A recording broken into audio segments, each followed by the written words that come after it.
ان کے لیے تلوار ہے کہ تلوار سے جہاں بھی موقع ملے ان بدبختوں کے سر کاٹ کے رکھ.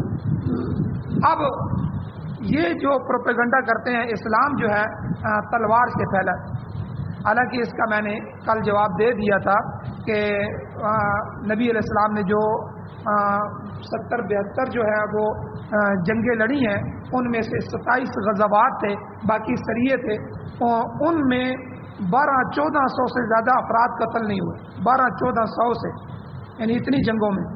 اور یورپ میں جو جنگ عظیم اول ہے، اٹلی فرانس پہلی جو جنگ ہوئی تھی، بڑی جنگ عظیم جسے کہتے ہیں، اس میں کروڑوں لوگ مار دیے انہوں نے.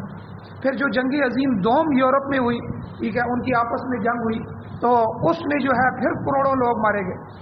اور اب جو جنگ ہونے والی ہے، اب تو ہر ملک کے پاس ایٹمی ہتھیار ہیں.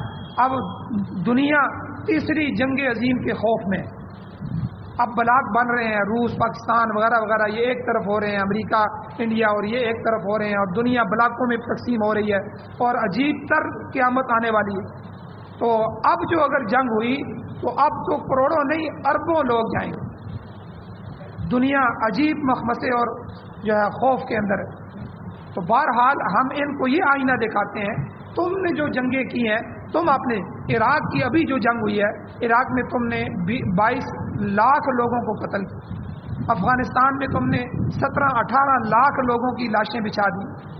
تم اسلام کے جہاد پر اعتراض کرتے ہو، تو اس لیے ہم ان کو انہی کا آئینہ دکھائیں.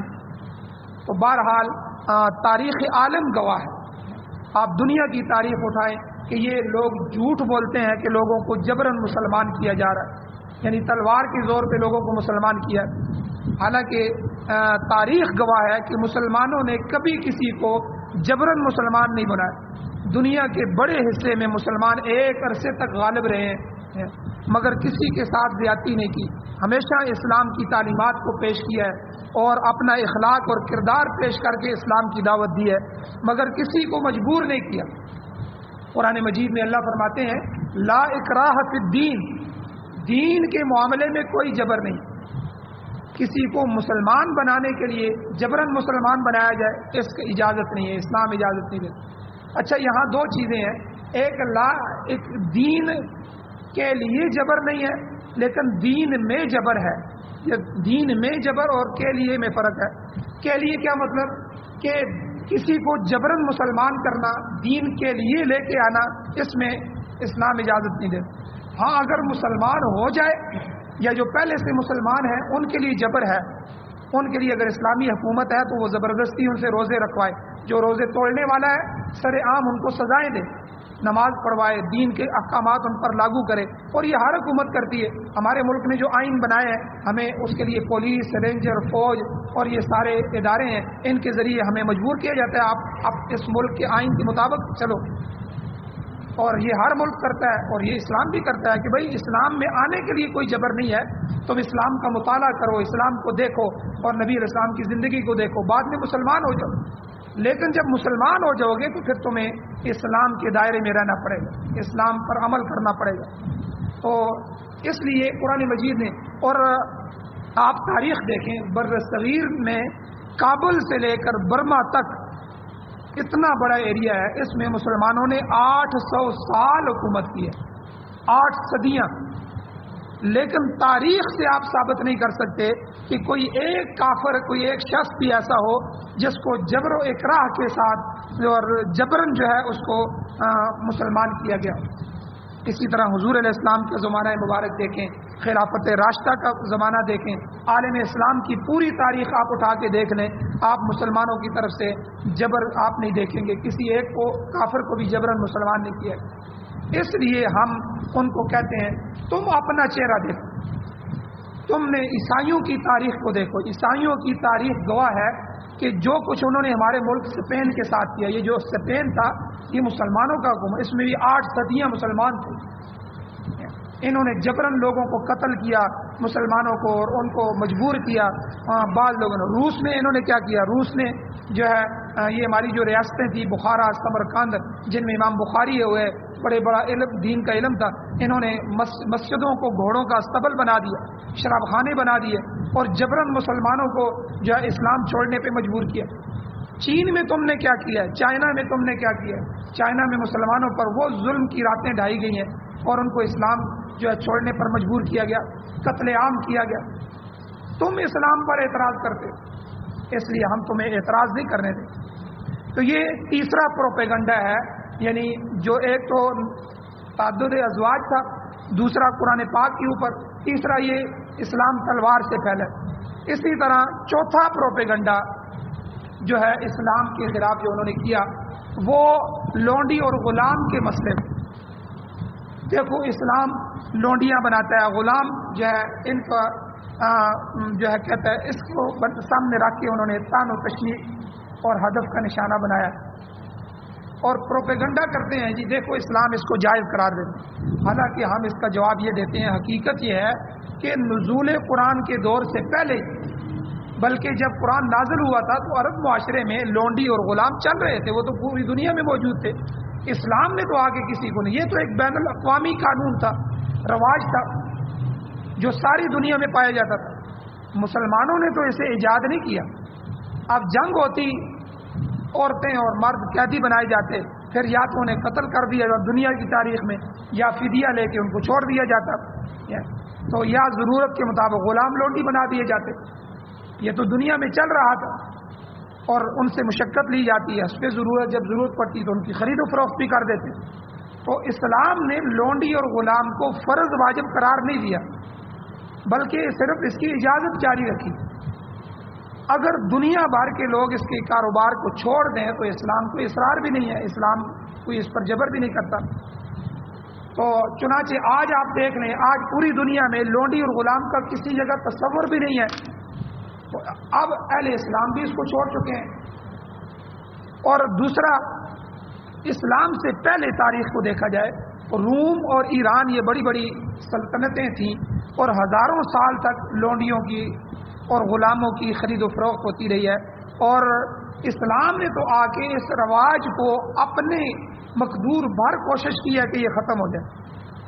آپ دیکھیں حضور علیہ الصلوۃ والسلام نے، قرآن نے، شریعت نے غلام آزاد کرنے کا ثواب بتایا، آزاد کرنے کی طرف تو توجہ دلائی ہے، اس کا اجر و ثواب اسلام نے بتایا. اور تاریخ اسلام گواہ ہے کہ کتنے ہی صحابہ اکرام نے کتنی بڑی تعداد میں غلام خریدے، لونڈیاں خریدی اور ان کو آزاد کیا. حضرت عثمان رضی اللہ تعالیٰ عنہ کا ایک واقعہ آتا ہے کہ ایک دفعہ حضرت ابوبکر صدیق، حضرت عمر فاروق رضی اللہ تعالیٰ عنہ اور حضور علیہ الصلوۃ والسلام یہ تینوں ان کے مہمان بنے، ان کی دعوت کی. تو یہ حضرات آگے آگے چل رہے ہیں، حضرت عثمان پیچھے پیچھے چل رہے ہیں. تو حضور نے پوچھا عثمان یہ کیا کر رہے ہیں؟ حضرت عثمان رضی اللہ تعالیٰ عنہ کہتے حضور یہ میری خوش نصیبی ہے کہ آپ میرے مہمان بن رہے ہیں، تو میں وہ قدم گن رہا ہوں جو آپ اٹھا کر میرے گھر تک لے کے جائیں گے، جتنے آپ کے قدم مبارک ہوں گے میں اتنے غلام آزاد کروں. یہ آپ دیکھیں اسلام نے غلام آزاد کرنے کی ترغیب دی. یہ غلاموں کو غلام نہ بناؤ، ان کو آزاد کرو، یہ آزاد انسان بناؤ ان کو. اور اسی طرح حضرت عثمان رضی اللہ عنہ کے بارے میں آتا ہے کہ وہ ہر جمعے کو ایک غلام آزاد کرتے تھے. اور بلکہ اس سے آگے بڑھ کے اسلام نے اپنی تعزیرات میں غلاموں کی آزادی کو شامل کر دیا. بھائی جو زہار کرتا ہے وہ اتنے غلام آزاد کرے، جو قسم اٹھا لیتا ہے قسم اٹھانے کے کفارے میں اسلام نے غلام کے آزاد کرنے کو رکھ دیا ہے کہ وہ اگر کفارہ دینا چاہتا ہے تو یا تو ایک غلام آزاد کرے یا اس طرح کرے.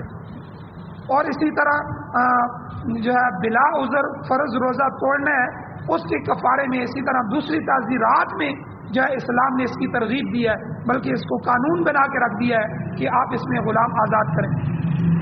تو آپ دیکھیں تو قرآن اور اسلام نے آ کے اس مسئلے کو تو ختم کرنے کی کوشش کی ہے. تو تم اس پر اعتراض کرتے ہو، ہم تمہارا اعتراض اس پر بھی چلنے نہیں دیں. تو بہرحال خلاصہ یہ ہے کہ ان آیات کے اندر اگر تم زیادہ بیویاں رکھنا چاہتے ہو، ٹھیک ہے، ایک سے زیادہ شادیاں کرنے چاہتے ہو، اسلام نے 4 تک کی اجازت دی ہے.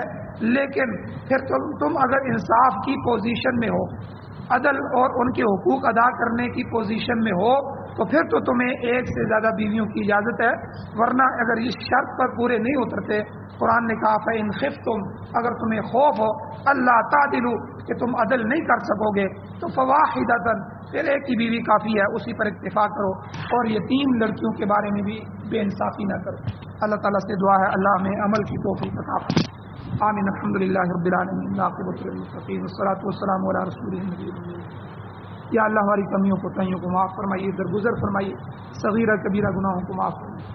یا اللہ اسلام اور قرآن کا اور نبی الاسلام کی شان کا تحفظ کرنے کی توفیق عطا فرمائیے، ناموس صحابہ اور ناموس رسالت کے لیے اپنی جانیں پیش کرنے کی توفیق عطا فرمائیے۔ یا اللہ ہمارے ملک کے آئین کے اندر حضور کو اور ختم نبوت کو جو تحفظ حاصل ہے، دن رات جو لوگ اس قوانین کو ختم کرنے کے لیے کوششیں کر رہے ہیں، یا اللہ ان کو تو ہدایت ہے، اگر ہدایت نہیں ہے تو تباہ و برباد۔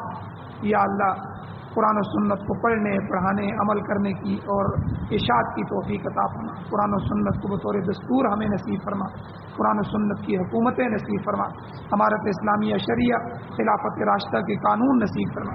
یا اللہ جو کچھ یہ بیان ہوا ہے اس پر عمل کرنے کی توفیق عطا فرما، جو بیمار ہیں ان کو شفا عطا فرما، جو مجبور لاچار پریشان ہیں ان کی پریشانیوں کو ختم فرما، جو حضرات ایمان کی حالت سے اس دنیا سے گئے یا اللہ ان سب کی بخشش فرما۔ یا اللہ جو حضرات بے گناہ دشمنوں کی قید میں ہیں یا اللہ ان کو باعزت باوقار رہائی نصیب فرما۔